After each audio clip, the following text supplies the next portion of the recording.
Unraveling, completely knackered, a guide to British slang. Hello, everyone.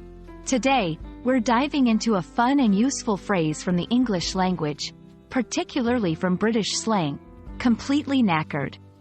Understanding slang can be a huge step forward in mastering a language, making you sound more like a native speaker and helping you comprehend everyday conversations.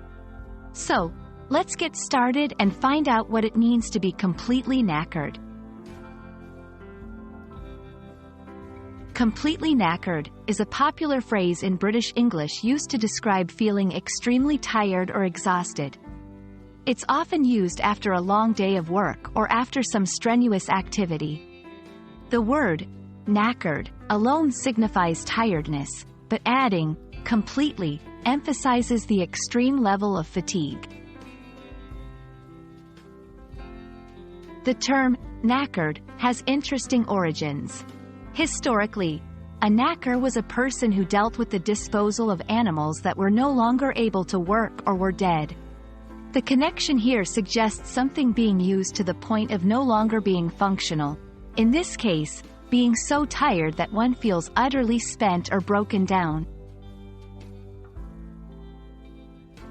Understanding the phrase is one thing, but using it correctly is another. Here are a few examples to guide you. After finishing the marathon, I was completely knackered and couldn't move another step. I've been working on this project for 14 hours straight. I'm completely knackered. The week-long hiking trip was amazing, but it left us all completely knackered. These sentences showcase different scenarios where the phrase can be applied, reflecting physical or mental exhaustion. There are several other phrases and words in English that convey a similar meaning. Knowing these can enrich your vocabulary and give you more ways to express tiredness. Worn out, exhausted, dead tired, burnt out, fatigued. While these synonyms can be used in various contexts, completely knackered adds a colloquial touch that might be particularly appealing in informal settings or among friends. Understanding slang and colloquial expressions like completely knackered can make a big difference in how you communicate and understand English, especially British English.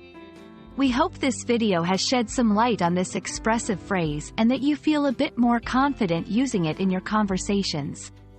Remember, learning a language is not just about grammar and vocabulary but also about embracing the culture and the informal aspects of communication. Happy learning, and don't get too knackered studying.